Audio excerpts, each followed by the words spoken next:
शुभम, अक्षय और अंजलि एक कमरे में खामोश बैठे थे।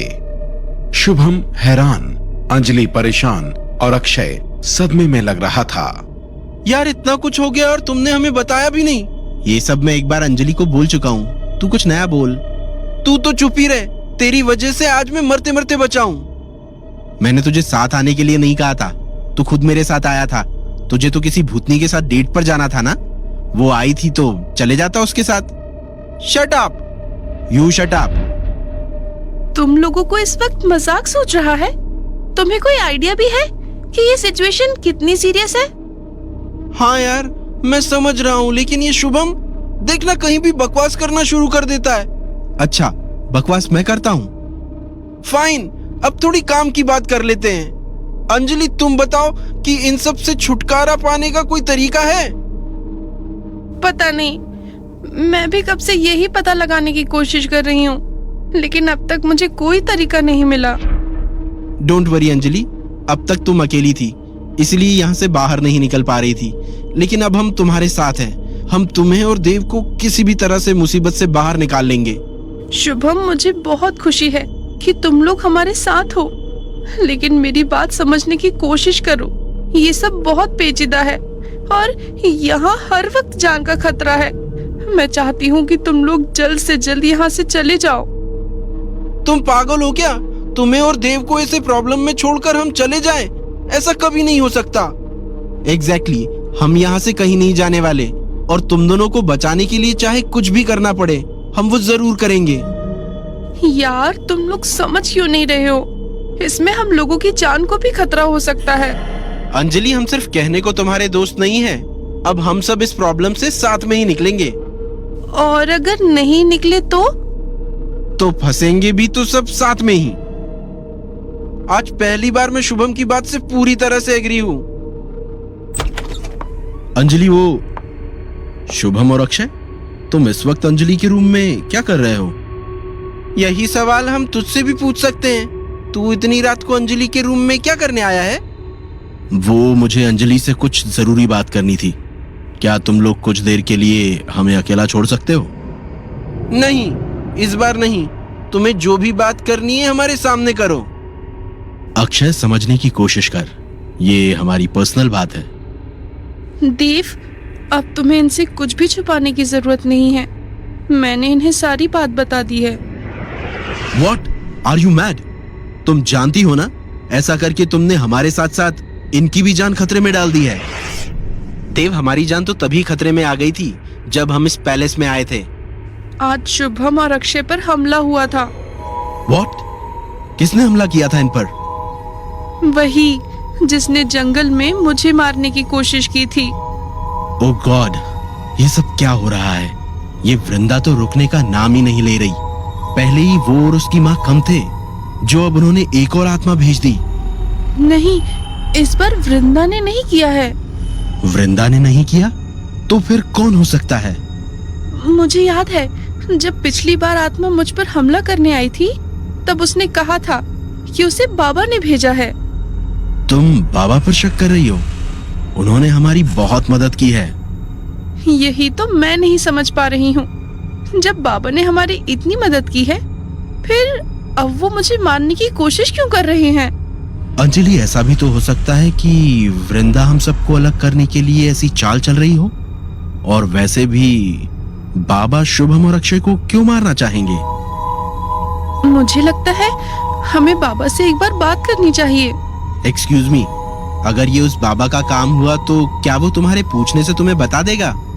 मुझे नहीं लगता ये सही आइडिया है। हमें कोई और तरीका निकालना होगा। अरे मेरे पास एक आइडिया है जिससे हम ये सब पता लगा सकते हैं। क्या? अक्षय, अंजलि, शुभम और देव पास आते हैं और अक्षय उन्हें अपना प्लान बताने लगता है। अक्षय की पूरी बात सुनने के बाद, क्या तुम्हें यकीन है इससे हमारा काम बन जाएगा? यार मेरा आइडिया आज तक कभी फेल नहीं हुआ है, लेकिन इससे पहले कभी तुम्हारा किसी आत्मा से भी पाला नहीं पड़ा है, वो भी 100 साल पुरानी आत्मा। भाई चाहे इंसान हो या आत्मा, मेरा आइडिया कभी फेल नहीं हो सकता। देखना इस बार भी ऐसा ही होगा। चल ठीक है, देखते हैं। वैसे देव, तुम इतनी रात को अकेले कहाँ गए थे और इस वक्त मुझसे क्या बात करने आए थे? मुझे पिछले कुछ दिनों से एक डाउट था, बस वही क्लियर करने गया था। कैसा डाउट? पिछले कई दिनों से मुझे बहुत मूड स्विंग्स हो रहे थे। कभी मुझे तुम पर बहुत गुस्सा आता था, ऐसा लगता था कि मैं तुम्हारी जान ले लूं, और कभी ऐसा लगता था कि तुम्हें प्रोटेक्ट करना ही मेरी लाइफ का मकसद है। मुझे कुछ समझ नहीं आ रहा था कि मेरे साथ ये क्या हो रहा है। तो तुम्हें क्या पता चला? मुझ पर किसी ने वशीकरण किया था। What? और ऐसा करने वाली और कोई नहीं, वृंदा थी। हमें बहुत अलर्ट रहना होगा। हमें पता भी नहीं वो कब किसके दिमाग के साथ खेल रही है। ओ माय गॉड, एक और ब्लैक मैजिक, वशीकरण। यार, ऐसी भी कोई चीज होती है क्या?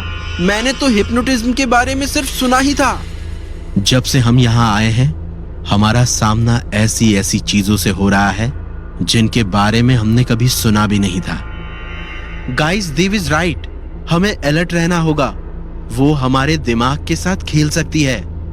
क्या उसने ऐसा निखिल के साथ भी किया होगा? कुछ दिनों से वो भी बहुत अजीब बिहेव कर रहा है।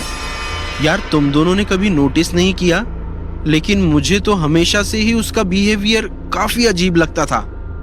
देखो, इस बारे में हम बाद में डिस्कस करेंगे। फिलहाल हमें मेरे प्लान को एग्जीक्यूट करने के बारे में सोचना चाहिए। अगर ये प्लान सक्सेसफुल हो गया तो हम उनके बारे में और भी बहुत कुछ जान पाएंगे। हमें उनके बारे में जितना पता होगा हमारे लिए उतना ही अच्छा है। उनके बारे में जानकारी निकालकर हम उनसे निपटने का रास्ता ढूंढ पाएंगे। हम काफी देर से बात कर रहे हैं। अब सब अपने अपने रूम में जाओ। हमें आराम कर लेना चाहिए। इस बारे में अब कल बात करेंगे, ठीक है? सभी लोग उठकर कमरे से बाहर निकलते हैं और अपने अपने कमरों में जाने लगते हैं।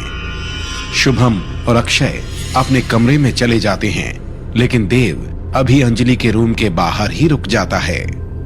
क्या हुआ देव? क्या कुछ और भी है जो तुम बताना चाहते हो? अंजलि, मुझे नहीं पता कि मेरे साथ क्या हो रहा है, लेकिन मैं तुम्हें बताना चाहता हूँ कि चाहे कुछ भी हो जाए, मैं कभी तुम्हें नुकसान पहुंचाने के बारे में सोच भी नहीं सकता। अगर कभी मैंने ऐसा करने की कोशिश की तो तुम समझ जाना, वो मैं नहीं हूं। अंजलि हाँ में अपना सर हिला देती है। देव एक नजर अंजलि को देखता है और फिर वहां से चला जाता है। मैंने इस रिश्ते को पीछे तो छोड़ दिया है, लेकिन पता नहीं क्यों अब भी मुझे लगता है कि मेरा ये फैसला गलत था। कहीं मैंने देव को छोड़कर कोई गलती तो नहीं कर दी? नहीं, मैं ही क्या सोच रही हूँ। मैं आगे बढ़ चुकी हूँ और अब मुझे पीछे मुड़कर नहीं देखना चाहिए। बाबा एक कमरे में बैठे हवन कर रहे थे, तभी वहां किसी औरत के चीखने की आवाज आती है। अचानक उस कमरे में काला धुआं आता है और फिर उस औरत में बदल जाता है। तूने मुझे यहाँ क्यों बुलाया है? तुम मुझसे ऐसे बात नहीं कर सकती। तुम मेरी गुलाम हो और मैं जब चाहूं जहां चाहूं तुम्हें बुला सकता हूं। मैं तुम्हारी गुलाम नहीं हूँ, मैं उसकी गुलाम हूँ, और जो वो कहेगा मैं वही करूंगी। क्या? तुम किसकी बात कर रही हो? उस लड़के की। मैं उसकी हर बात मानूंगी। ये कैसे हो सकता है? किसी ने इस पर वशीकरण किया है, लेकिन ये तो एक आत्मा है। इतना ताकतवर कौन है जो एक आत्मा को अपने वश में कर सके? जाने दो मुझे उसके पास जाना है, उसके दिए काम को पूरा करना है। बाबा हवन कुंड से थोड़ी राख उठाकर अपने हाथों में रखते हैं और अपनी आंखें बंद कर लेते हैं। फिर अपने मन में कोई मंत्र पढ़कर बाबा वो राख उस औरत पर छिड़क देते हैं।